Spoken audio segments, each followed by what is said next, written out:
Well folks, this is supposed to be the V variant of the new Honda Elevate. Previously on our TeamAutoTrend channel, you may have seen my detailed reviews of the VX variant of the Honda Elevate, which is almost the top spec variant. But now here, this one is the almost base level variant.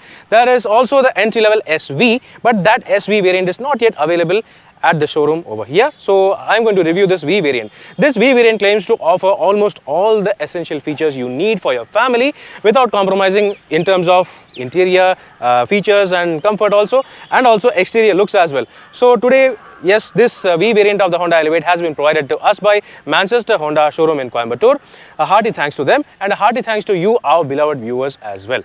As usual, before we get into the video, please make sure to subscribe to our channel as we provide detailed reviews of all variants of all cars along with regular news updates. It is your support that keeps us motivated and going on, so please don't forget to like and share this video. Best of all, you can also follow us on Facebook, Instagram and Twitter as well. Let's get on with the review now, shall we?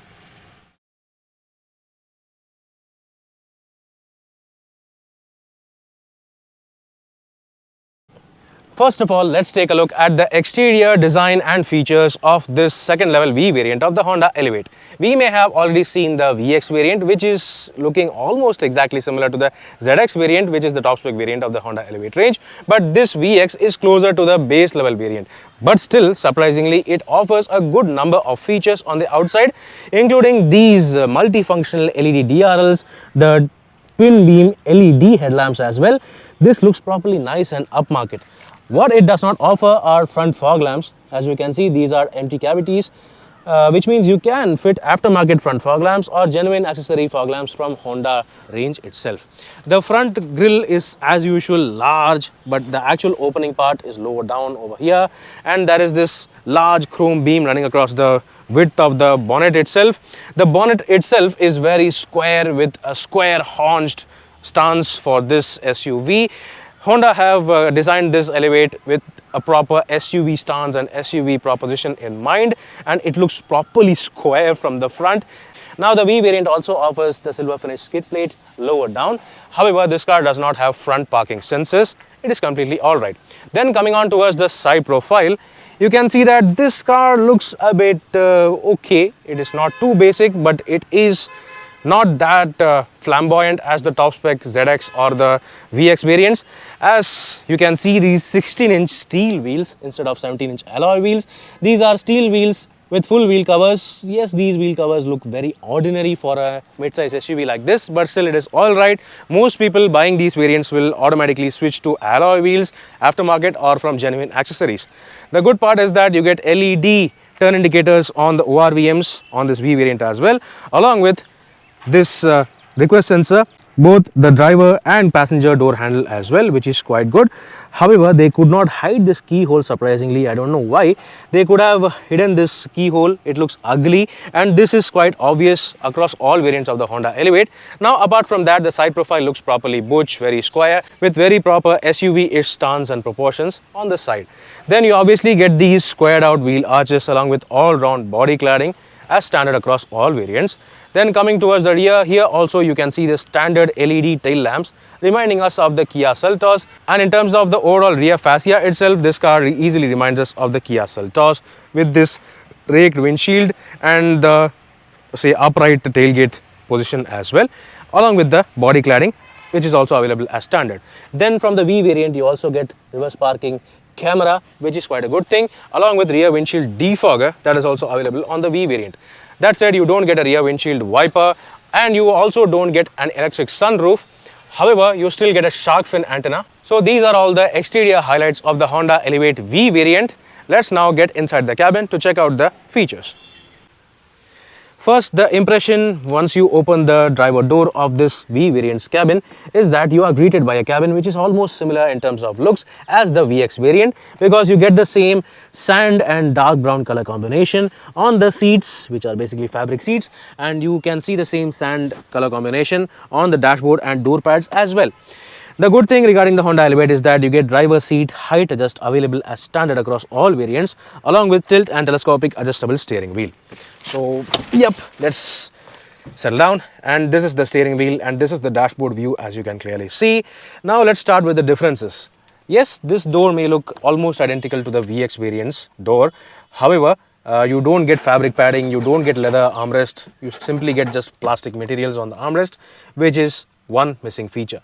Now, apart from that, you also don't get electronically foldable ORVMs. Instead, you get only electronically adjustable ORVMs.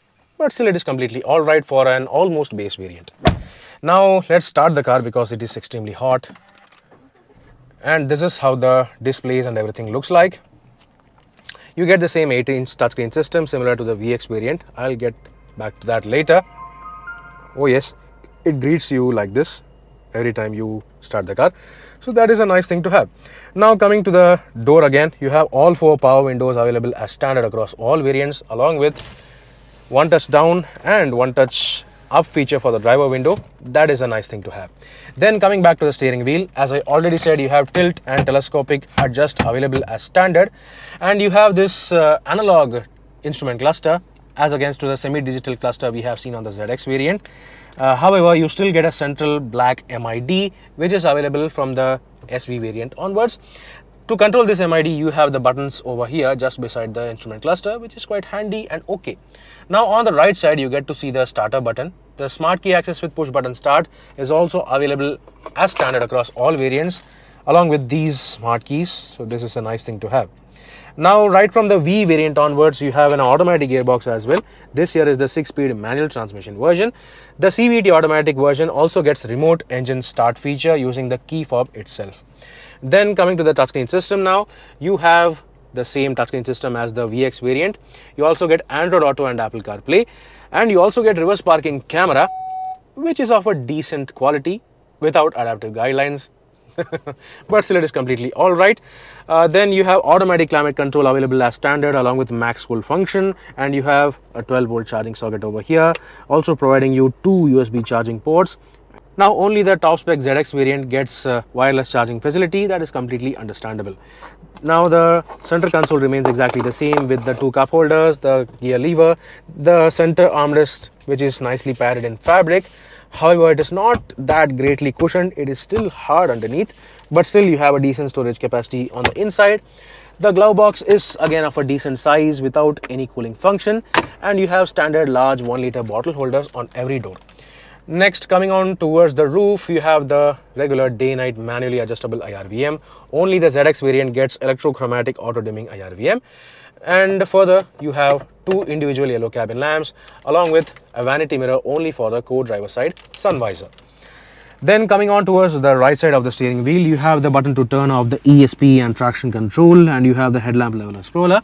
And basically these are all the features in the front part of the V variant's cabin. Let's now check out the rear seats.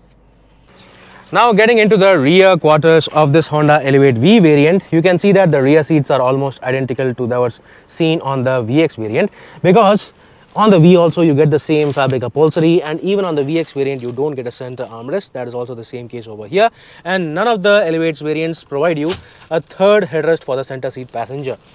Along with that, you can see these lap belts for the center passenger, which is very old in terms of safety equipment, but still it is okay because the space and comfort is going to be fantastic. Now I have adjusted the driver seat for my height, which is 6 feet for reference, and still I have got a whole lot of legroom over here. This can easily be said as better than competition in terms of overall legroom, space, and even headroom. Yes, you can see that I have a whole lot of headroom over here, so that people wearing turbans will also be comfortable over here. Then rear AC vents are also a part of standard equipment, along with a 12-volt charging socket located lower down. Yes, so that is also a nice thing to have. Now coming to the rear doors, you have large bottle holders over here. However, I think that you can also park a small bottle just beside the 1-liter bottle in the door pad itself. And okay, the rear doors also don't get the fabric padding, nothing, and no sun blinds as well, even on the top spec variant. This is how the dashboard view of the V variant looks like. To be frank, it looks almost identical to the VX variant except for the lack of a few nitty-bitty features.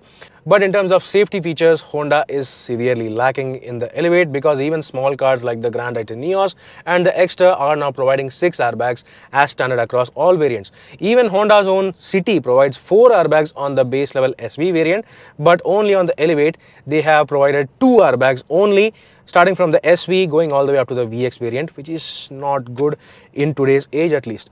That said, obviously on this V variant also you get only 2 airbags along with ABS, EBD, ESP, traction control, hill hold assist, reverse parking sensors, reverse parking camera, pre-tensioner equipped seat belts, smart key access with push button start, and ISOFIX child seat mounts. So yep, these are all the features at the rear quarters of the Honda Elevate V variant. Let's now check out the boot space. As usual, the Honda Elevate can be claimed as one among the more spacious mid-size SUVs to provide a large boot space. So the luggage capacity is rated at 458 liters in total, and it is nice and large so that you can easily load large items. A whole lot of luggage can be loaded into this. That said, the V variant does not provide you a boot lamp on either side. However, you can see a bag hook on either side, which is going to be useful for your small bags.